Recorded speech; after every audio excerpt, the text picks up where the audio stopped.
Hi guys, welcome back to the channel. Well, this video is not only about showing you a wonderful new restaurant with all cheesesteaks and burgers, high quality stuff. It's also about meeting the owner and having a full interview with the owner, Matt. Now this is South Pattaya Road. On the left is that big motorcycle shop, and behind us now where the junction is Third Road. And we're going to go left right down the side of the motorcycle shop to meet Matt. This is where his new cheesesteak and burger restaurant is. So you know where it is now. I'll also put a link to the GPS location. But we're going to meet Matt and do a full interview, a proper interview at some length. And he can tell you exactly how he came to become an expat and live in Thailand and start a business here. Okay? So here's Matt. Hi, Matt. Hello, nice to meet you, my friend. Welcome, welcome. Okay, good. So this is your restaurant. This is my restaurant, Mano's Cheesesteaks and Burgers. Have a little chat. Sounds like a plan. So, Matt, we're in Mano's Thai Kitchen Cheesesteaks and Burgers, and this is your restaurant. Yes, it is. And how long have you been open? We started a soft opening in the middle of April, like right at Songkran holiday. And since then because this is to us is an experiment. We were trying to figure something out. This is the first time in the restaurant business.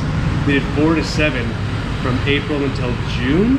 And then we said, okay, let's try to open a little bit longer. And then we opened up from 1 to 7. And now this week, starting October 1st, I'm very happy to say we're full time now. We're 1 to 10 o'clock. I'm definitely feeling the hours. I'm sure you are. But it's been like, it's not your past, it's been 6 months since we've been this experiment, right? And now we're at this point, which is, it seems like a long time, but it's actually such a short slice. Yeah, right? I know. Cool. Well, compared to how long you're going to be open in the future. Hope so. I hope I'm not going anywhere. Yeah. So tell me where you're from in the States. So I'm originally born in Southern California, Orange County, a little town called Garden Grove. Okay. It's kind of funny. Some expats will come here and they'll say, "Where are you from?" Like, Orange County. Where? But they want to hone down because there's actually a lot of people that are from that area. And they're we're basically neighbors. It's like a stone's throw away. Right. And how do you come to be in Thailand? So I'm originally, and I'm doing the restaurant now, but prior I was in the video games industry for 20 years. And I worked at the big companies, Electronic Arts and Vivendi Games before there was Activision. And it was at that company, Vivendi, when I was a producer.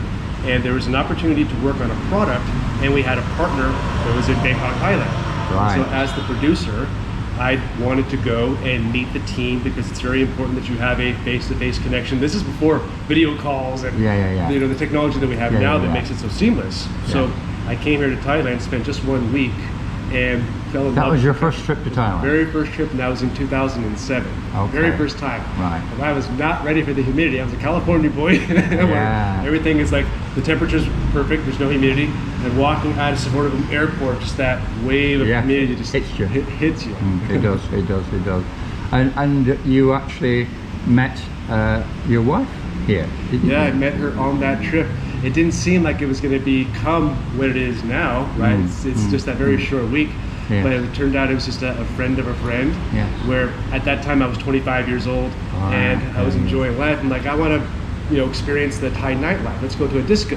So my friend took me to Route 66 in Bangkok and invited a couple friends. And there was young Mrs. Mano, also 25. We're exactly the same age. We're both born in 1982. And there was a little connection there. But to be honest, I didn't think too much of it because I was going back. That wasn't my life. I didn't think it would happen. Amazing how things develop, isn't it? It's a loop. It's crazy. Just keep doors open. That's right. So you came back, presumably. Yes. And I mean, did you come back with work or did you come back? I came back with work.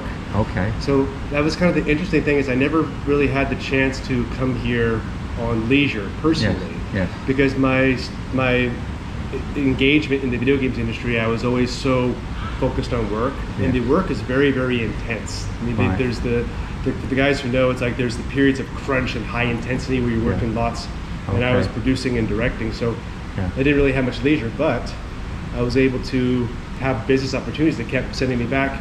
And that was in 2009 is the next time that I came back. I was working for a different company. I was on the East Coast at that time. And did you meet Mrs. Mano again then? And that's when it became a serious relationship, a connection, right? Because it was like, you know, does lightning strike twice? Right.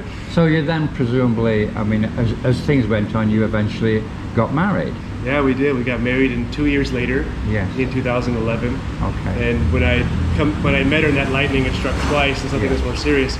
I was still on a business trip for only 2 weeks, and back to the States. But then the heart was pounding, right? And it was like, you know, the Thailand rubber band effect. As soon as the airplane's going off, you're like, you're already thinking about how you can come back. That's right. That's exactly what happens with all the guys who come to Pattaya. It's addiction. It's the rubber band, right? Yeah, it is, without doubt. Yeah, I know a lot of the guys listening now will have felt that themselves. As they're flying away in the airplane, they're thinking, when can I book to come back? They're not alone. Everyone feels that. That means that there's really something special here. And so at that time when I got back to the States, I was immediately thinking, like, how could I justify my next business trip back? And I started going back every quarter, which is a 3-week period, or a 3-month period. And then it, like, hey, how about I just get an apartment here and stay here? Because the work's so intense. The work is so intense. And then it became a full-time thing. So it's possible. It's so like you got married, and then you decided you wanted to give up the business you were in and come to live in Thailand. You ended up with a business in Thailand, your own business. That was a gaming business in Thailand. Yes. So you left the gaming business and then you started this restaurant. Yes. And you hadn't had a restaurant before. Correct. This is our very, very first time. It was just, I mean, literally, it's still surprising that we're even doing this. And getting the feedback that we are. Considering that my wife has never ran a business either. Very good. So how did you learn about cooking? I've always, let's say, enjoyed it. I think a lot of guys might even understand that. I had that feeling too. Like, you enjoy cooking at home, but I can say it's very different cooking for someone at home or cooking for yourself at home, and then scaling that to an operation. But I knew that in my time in the industry in 20 years, I've been laid off 5 times. It's just the nature of the business. And unfortunately, you know, now that I'm in my 40s, when I was in my 20s, but now in my 40s, and with a daughter that's getting a little bit older, every time I lost my job, and at my level, because I was higher level, you just can't get a job in the same city, not even the same state, and it's not even the same country, so we would have to geolocate. So the idea was that I saw the writing on the wall for this layout that was coming up. This was back in last year, in mid last year. I knew it was going to be coming. So I'm like, I don't want to leave Thailand because of my daughter. I don't want to relocate her. What can we do? I'm done with games. Like, you can see it in my face. Like, I'm bored of the uncertainty. Because it's good and it's bad. I'm tired of the bad. People need food. Maybe there's something that I could look in that. And it was just a random thought because I personally wanted a cheesesteak. Like, I was craving one. And I saw this cheese sauce in one of the stores. And I'm like, I'm going to see if I can make my own. I did, and it was absolutely terrible. But that gave me just an idea of, like, is this something that I can be viable at? And it was just a shot in the dark.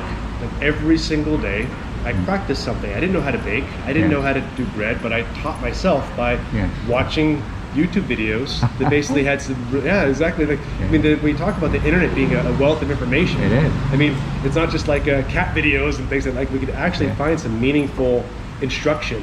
And it wasn't just like, here's a recipe, copy it. There was some good instructional teaching, like the fundamentals of why. And I love that question of, well, why do we add this with salt? Why do we add this? What's the ratios? What's the purpose of that? And then after practicing it, then I was able to get the confidence to experiment with that and do my own experimentation. Well, what if I did this? And because I knew that I was going to be laid off, and I wasn't laid off yet, I had the flexibility of trying it out. And it took a year. Literally, it took a year of practicing. I could tell you, I was so sick of eating cheesesteaks and bread. So, what are your opening hours? On what days are you closed? So we're closed only on Mondays, which is funny. A lot of people come on Mondays and like, hey, you're always closed. You're always coming on Monday. We're open Tuesday through Sunday. Now 1 p.m. to 10 p.m. Not open on Mondays. I need some sleep. 1 p.m. to 10 p.m. 1 p.m. to 10 p.m. Tuesday through Sunday. Okay. And you were going to mention something about the authenticity of your food. That's right. So my slogan is have a taste of home, and we say, and I say, is that we try to be as authentic as possible. Like it's authentic American. But I want to share this with everybody. When we say authentic, what does that mean? What I'm saying is like it's my authentic American. And a lot of happens with I learned this with the cheesesteaks is I'm like, yeah, I'm going to make a cheesesteak, and it's going to be authentic. Oh, was that a can of worms to open up? Because, and again, I think this is a fun conversation.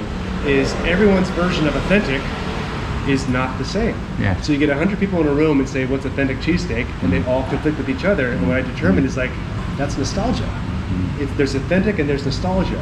I think that's actually a beautiful thing, is that each of us has this impression and this taste of home, and they yearn for that to be, they want that nostalgia. So what I'm trying to focus on now is like, I want to be as authentic as possible as I understand it to be, but I'm more than happy to make efforts, and our menu is expanded to accommodate nostalgia. Like some guys are like, if it doesn't have provolone cheese, it's not authentic. It's not authentic to you, it's nostalgic. I'm on it. And we got that. So just want to share with everybody that, you know, authentic and nostalgic, we'll do our best for you, but to understand and be kind too when we talk about the topic, right? And the other thing that I mentioned was about your potatoes, because apparently you couldn't find the right potatoes to make your fries here. Yeah. So how have you managed with that? That's been a huge stress, to be honest. Probably the biggest challenge that we have faced here in terms of our product has not been the meat, has not been the cheese, it's been the damn potatoes, right? Because I say it this way because like the guys in the States are like, you know, we've never had that problem in the States. You get your russets and that's your potato. Here in Thailand, they have like import potato. What species? Milo, I don't know, right? It's import potato. And part of me learning this, because again, I'm not professionally trained, I didn't know it's like potatoes matter. Like potato is critical to your fry, and we want to do it homemade. So very much like Five Guys in the States, there's a restaurant where they cut their own fries here, they cut their own potatoes, have their own recipe that we have in their process to make their fry. We do that here too. But getting the French fry in the quantity that we need is, to be honest, a little bit challenging and stressful. And because we have to adhere to the quality, there's been times where I'm like, hey guys, I'm out of French fries. Some people are very understanding, other people are not. They're like, I'll go buy the store-bought fries. And then they complain about it. But what we do is we source our potatoes, we cut them here, and we found some good suppliers. My fingers are crossed because it's Thailand. You just don't know if, like, you know, and there's been a lot of flooding here too. I don't know what's going to happen to the potatoes, but we have our own potatoes. We cut them here. What kind of bread should this hoagie be, right? And I made so many different variations until we finally landed on the one that we got.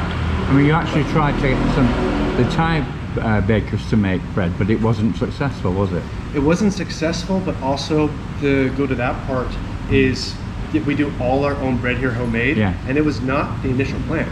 The initial plan is I didn't want to take on that scope and scale, because as we mentioned earlier, we've never done the restaurant business, and my part of like running companies is I try to be very risk averse, and I wanted to delegate that to a bakery partner. To my surprise, no one really wanted to help. And it's, to be fair to them, like in B2B, I was a small fry, and I was unable to commit to like, well, what's my volume going to be? I don't know. How often are you going to order? I don't know. And it's to be fair, right? And now we're doing successful, right? But to their credit, they weren't able to do my recipe. They wanted me to buy their product, and no slight on their product. It's just, it's different. Like the American hoagie and a burger bun is just a different thing. And I'm not, you know, making it like it's something that's so uniquely different, but it's just, it needs to be the right profile. And going back to what I mentioned earlier about the critical parts of each of those elements, I was just not willing to sacrifice that element, because to me that's goes to my core. So you had to actually cook your own bread. And as far as the cheese is concerned, you couldn't buy that either, could you? It was difficult to find it. The cheese was really difficult. In fact, it's, you know, like when we talk about like American cheese, they have American cheese slices and they have certain things here. I just never found that the product was what it should be. Right? So it goes back to that quality level. I mean, there's a lot of imported cheeses. And when we look at what an American cheese is American cheese is derived from a cheddar. Right? It's derived from a cheddar, but the processed cheese you get in the store, it's like almost plasticky. Oh, but yeah. to have it like authentic is, we just decided, okay, our principle is, if we're gonna do this, let's go all in. Let's go all in. Because it's just a matter of effort at this point. And to our question to ourselves, are we willing to put the effort in? Yes or no? Yes. So to the cheese point is, it took me a while, but I finally found a base that was, this has the right flavor profile. It's a mild.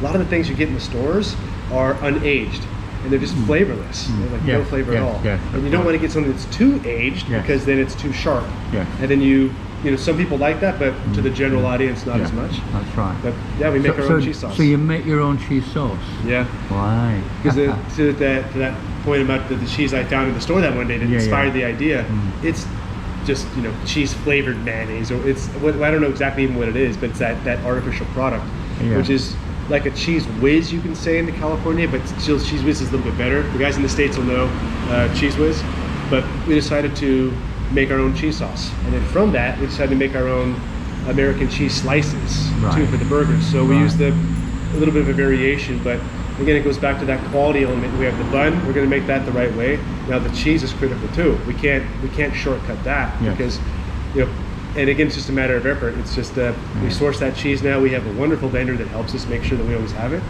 and we do it all in the back. So that's your bread sorted, and that's your cheese sorted. Yeah. Now what about the burger itself?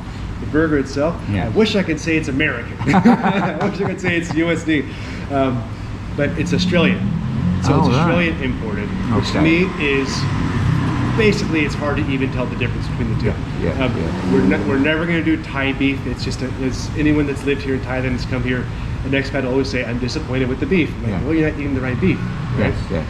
So we import Australian grass-fed beef. We have a vendor that helps it. Again, it's such a blessing that it took us, also why we've been not open full time yet, because we had a lot of things to figure out. And for me, business wise, I wanted a good partner, and they got the import for us. So we import Australian ribeye.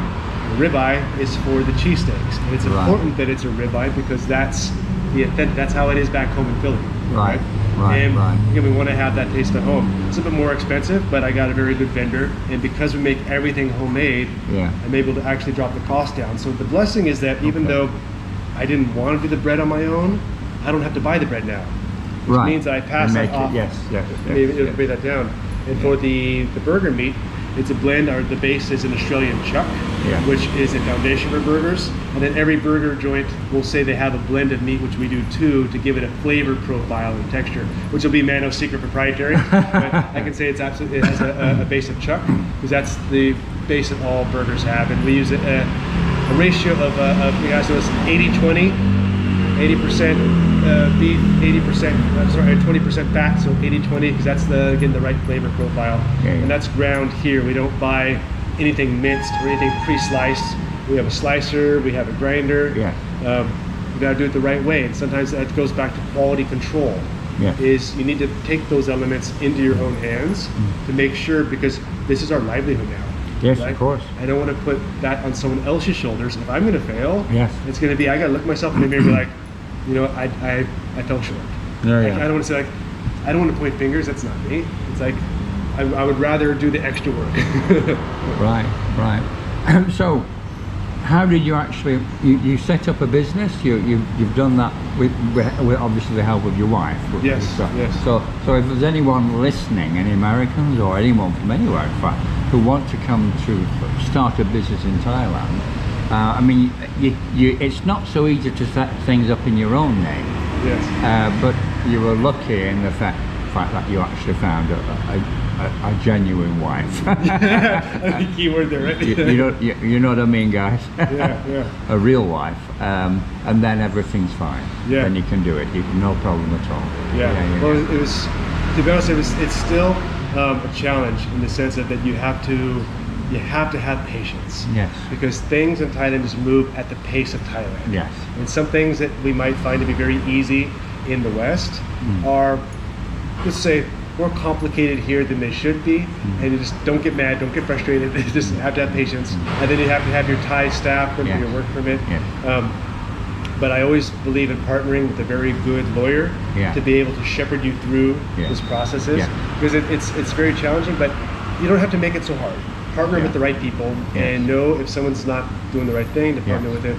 But there's an advantage to American guys to share this too, if they're interested in business, is there's a unique way to set up a company for Americans, specifically called the Treaty of Amity. Yeah, no, I've heard about it, and so they're able to do that. I have not done that myself. It's only for people from the States, so. Exactly. No, so I can't comment on like how challenging it is, but it's a little bit more. It's a little bit more expensive, a little bit more.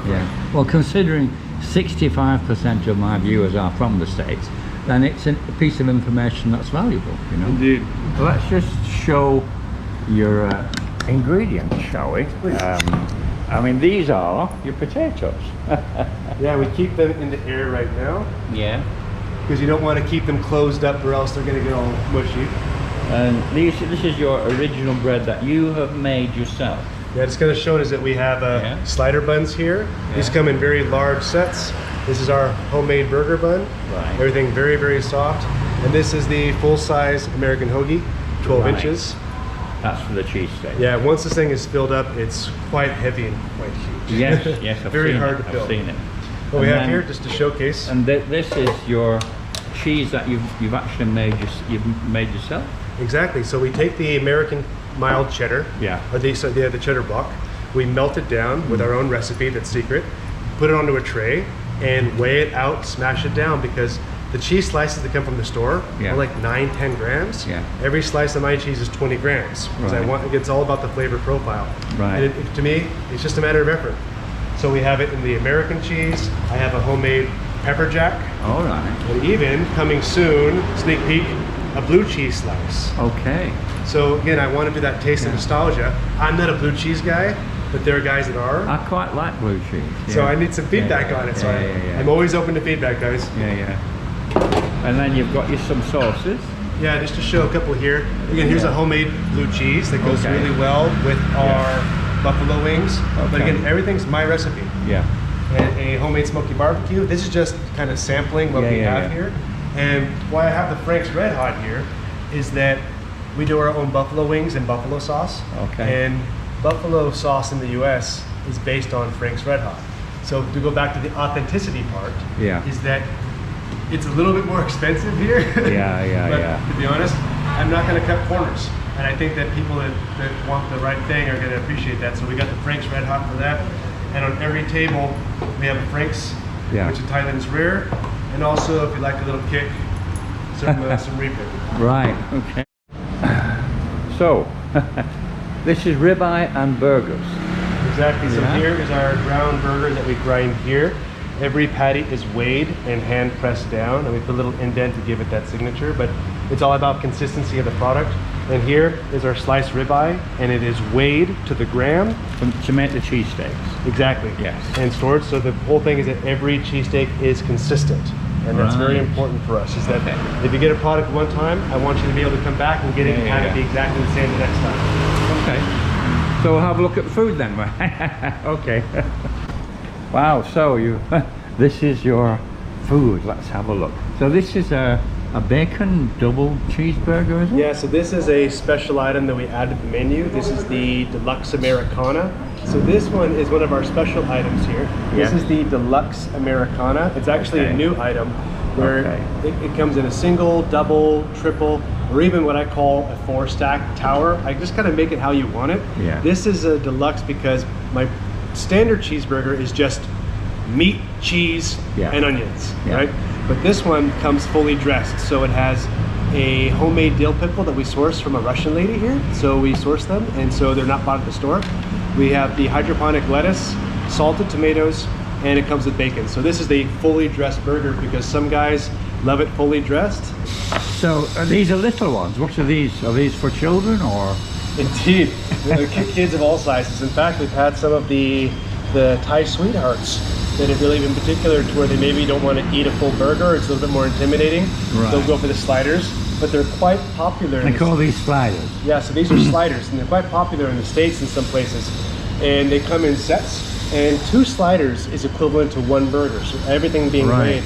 And what's fun about them is that because we have many different sauces, is that you could mix and match different sauces. Find them have a party platter, 2, 4, 6, 8. They're fun to they're fun to share, and it's the same recipe as my burger bun, but smaller, but because they're baked differently, it does have a softer texture to it. Right. So I got some guys that come in. I've had a cheesesteak order and a slider order, and there's been a nice guy and his lady with him. I'm like, oh, she's getting the sliders. No, the guy got the sliders, the lady got the cheesesteak. I actually told someone I was coming here, a Thai girl, and she had never had a burger, but I don't think I could eat it too much. Right. So that's perfect, isn't it? And we also can do that with pork. It's not our Australian, but Thais sometimes don't eat the beef. So now then, you've got this cheesesteak. Yeah, so this is our flagship. This is the full hoagie that we saw earlier. We call this one the super size. And I have my way of layering it. So this is with mushroom, bell pepper, cheese melted into it. And a standard size is half of this. Yeah. And I promise you, it's very filling. Yeah, I'm sure. But a full one, if you're in the mood for it, but why not buy a full super, because it is discounted. But if it's, for example, this one is $280 for a half. So $280 is $560. I give a 40 baht discount, it's $520. So you buy a big one, eat half, take half home. Yeah, it's good for later. Yes, of course. And this goes to again, like the nostalgia point, and also I want you to be happy. So there's a basic cheesesteak that's just meat, cheese, right, and onions. Yeah. So if you don't want onions, want mushrooms, add mushrooms. Want bell pepper, add bell pepper. Want bacon, add bacon. Yeah. Add hot sauce. Just be happy. You know, we're all under the same banner. You know, have it the way you want it. Yeah. Wonderful. Well, I'll have to give it a try. Excellent. Okay.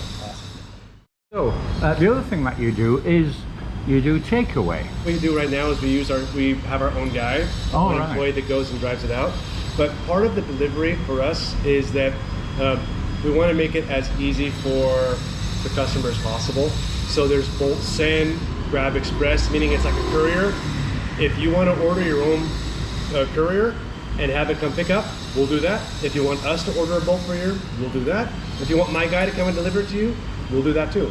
How far do you extend? Is it this central Pattaya? Yeah, we go all the way from here to Jomtien. We really do it like on a case by case. I've never at this point refused a delivery. If it's really far out, like if it's someone like on dark side, like 10 kilometers away, we'll probably help schedule something like Grab Express. Because I think Grab Express, I like that they have a box. And again, it's just a courier service, but I haven't refused it yet. But if you're like really far away, you just have to also know too is that, I think hopefully this goes without saying, but the quality of the dine-in is always going to be superior to the delivery. And so I'm always, every time I send the delivery out, guys, just so you know, I'm a little bit concerned because because I want you to enjoy it. And when it gets there, I don't want it cold. And also it's like freshness is a very important thing. Yeah. You know? Very good.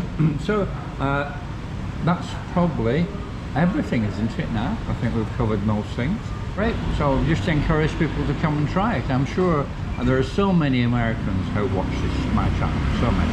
I'm sure they'll come and try it, because it's American food at the end of the day, isn't it? That's right, we're with pride, right? We're all from the same place. That's right. Okay, thanks Matt. Thank you, my friend. I shall tell everybody to come. Okay. So let me just show you around the inside of the restaurant. I tried all of the different types of food. I tried the cheese steak, I tried the sliders, and I tried the burgers, and they were absolutely delicious. I mean, really, really, really high quality. The best I've had, actually. The only time I can think of a comparable quality of burger was when I was in New York, years and years and years ago. I mean, it's that high, it's that good a standard, really super. Here's the prices, by the way.